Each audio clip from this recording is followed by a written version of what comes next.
The woeful slaughter black and loathsome made that house, sometime the sacred house of God.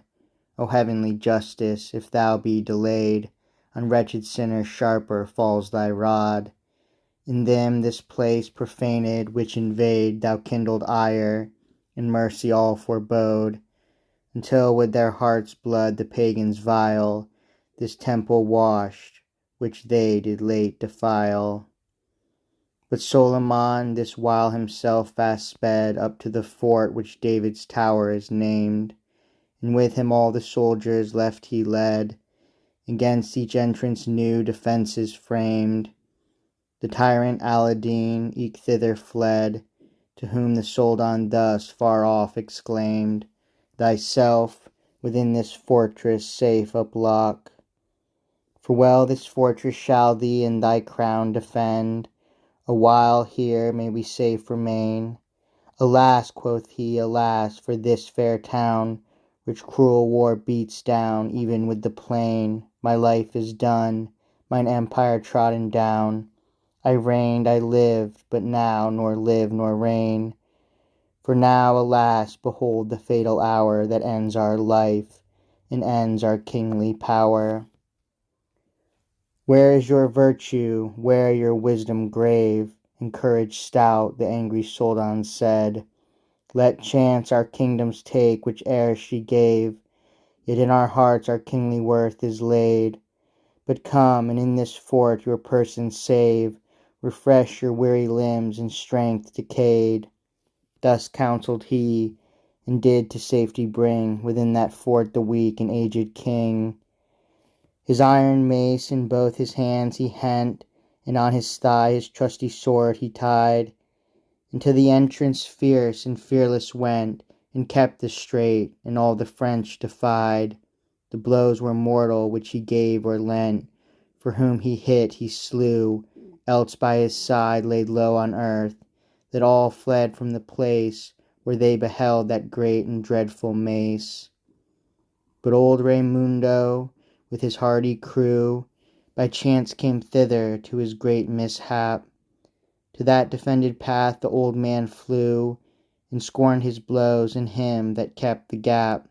He struck his foe, his blow no blood forth drew, but on the front with that he caught a rap, which in a swoon low in the dust him laid, wide open, trembling, with his arms displayed.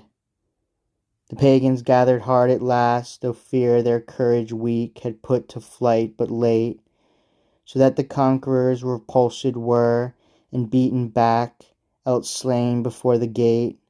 The Soldan, 'mongst the dead beside him near, that saw Lord Raymond lie in such a state, cried to his men, Within these bars, quoth he, come draw this knight, and let him captive be.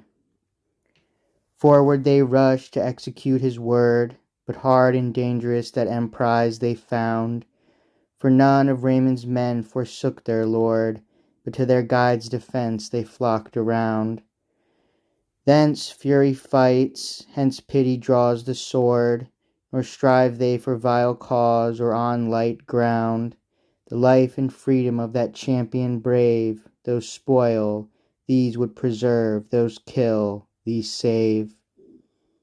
But yet at last, if they had longer fought, the hardy Soldan would have won the field, for 'gainst his thundering mace availed not, or helm of temper fine or sevenfold shield. But from each side great succour now was brought to his weak foes, now fit to faint and yield, and both at once to aid and help the same, the sovereign Duke and young Rinaldo came. As when a shepherd, raging round about, that sees a storm with wind, hail, thunder, rain, when gloomy clouds of day's bright eye put out, his tender flocks drives from the open plain to some thick grove or mountain's shady foot, where heaven's fierce wrath they may unhurt sustain, and with his hook, his whistle, and his cries, drives forth his fleecy charge, and with them flies. So fled the Soldan, when he 'gan descry this tempest come from angry war forth cast. The armour clashed and lightened 'gainst the sky, and from each side swords, weapons, fire outbrast.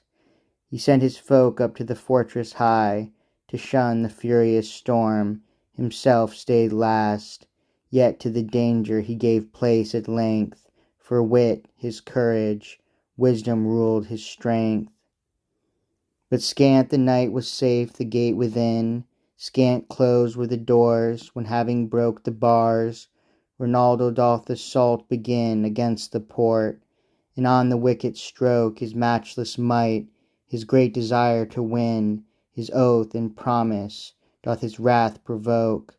For he had sworn, nor should his word be vain, to kill the man that had Prince Sweno slain. And now his armed hand that great castle would have assaulted, and had shortly won, where safe pardie the Soldan there a seat had found his fatal foe sharp wrath to shun, had not Godfredo sounded the retreat.